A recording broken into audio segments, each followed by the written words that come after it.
I'm Elisa, the Scrappy Wife behind ScrappyWife.com, and today I want to talk about how to organize your stencils. I love stencils. I use them all the time in art journaling and creative journaling and all kinds of projects. And I think for the bang for your buck, they are one of the best investments you can make for your crafting supplies because you can use them over and over. You can use them in lots of different ways. I absolutely love stencils. I've collected a pretty good amount over the years. I don't have as many as a lot of people do, especially if you are huge into art journaling, but I do have quite a few and I love my stencils. I have gone through quite a few iterations of how I organize my stencils, and I'm really happy with my final outcome. So I thought I would talk to you about a few different ways that you could possibly organize your stencils and then show you how I like to do it in my craft space. All right, let's go. All right, so when I first started picking up stencils, most of the stencils I purchased were Tim Holtz stencils. I liked just the compactness of them. I liked that they were all the same size. They fit well in the margins of my Bible and the margins of my journaling. So these worked really well. And the first way I organized them was using sheet protectors in a 3-ring binder. So I would take a sheet protector. I liked to get heavy duty ones to make sure they would last. Generally, I would put in a black piece of cardstock, slipping that in, perhaps. And then I would store a stencil in here. And this was great for a couple of reasons. You could easily have them all in a binder, flip through them. You could label it really easily on what stencil it was if it was not already labeled. You could also fit, for this size, I could usually fit 2 per one. And so I would do 2 in the front and then do 2 more in the back. And it was a really great way to be able to see all of your stencils. But I ended up not keeping this method for a couple of reasons. First of all, I found it a little bit tedious to pull my stencils out for some reason. I didn't like pulling the big binder off the shelf, flipping through it, pulling the stencil out, then putting the stencil back. It wasn't really, I don't know why. It was just a little barrier that I didn't like, and I felt like I didn't remember to use my stencils. I also ended up with some odd shaped stencils where I couldn't fit multiple like nicely. So I would have like a whole page and just like a little stencil because I would try to stack them and then they would fall and then they would get tangled and I didn't like it.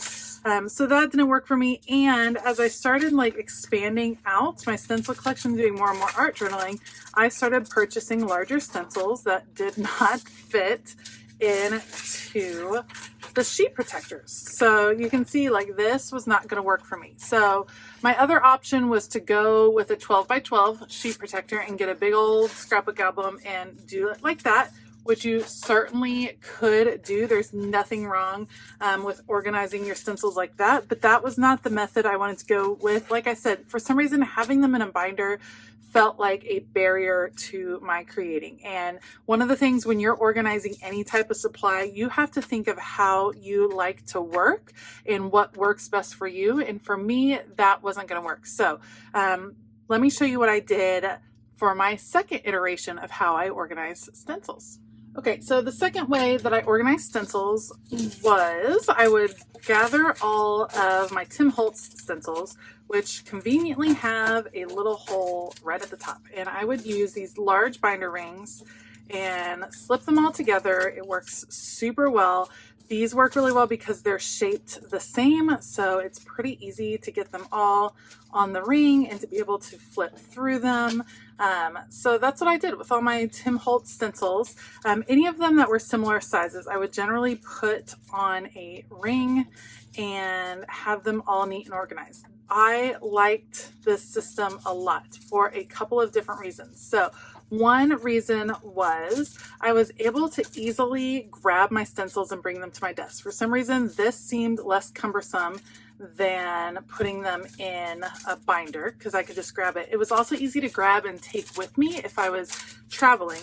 I did end up with odd size stencils, and what I would do is just stack them. So I had them stacked like this, not on a ring, but stacked, and then stacked by size and put them all in one drawer, and then would put my Tim Holtz stencils on top. Let me show you what that kind of looked like. Okay, you can see now this drawer is actually used for stickers, but I used to keep my stencils in it, and you can see immediately the problem is that the 12 by 12 stencils do not fit in the drawer, and plus when they were all stacked like that, it was very difficult to figure out what stencils I had, what I could get to, things like that. Another option is to put them in hanging file folders so that you can see them and flip through them more easily. To me, I didn't like that took up space, and I don't really like the hanging file folder system just because I can't see them. So what I learned in my second try on organizing my stencils is that I really liked the binder ring, and I liked having my stencils out. Like, I liked having them where I could just grab and go and not have to get them out of a binder system. So my final way to organize stencils is what I really am enjoying, and let me show you what that looks like. So this is the final iteration of what I decided to do with my stencils. So they are hung on these IKEA bars. I believe these are in the kitchen section of IKEA. I will link them if I can find them. And then I picked up these hooks. And what I do is I put the larger stencils here at the bottom. They're on hooks, so I can easily get them on and off. They can move freely, so I can move them around and look for the stencil that I want pretty easily.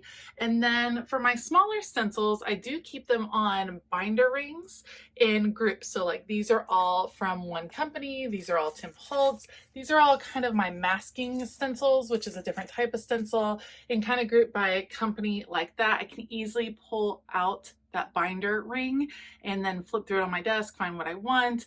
This is really nice, and I like it for a couple of reasons. First of all, I wash off my stencils after I use them with paint, and then I can hang them up and they dry hanging up, if that makes sense. So they might drip a little bit. I'm not really worried. They drip on the desk. I can just wipe it off.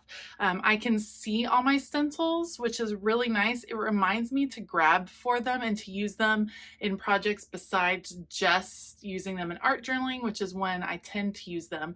And I just like the visual reminder. For me, the more I can see a supply, the more likely I am to use it. So this really lets me see what I have.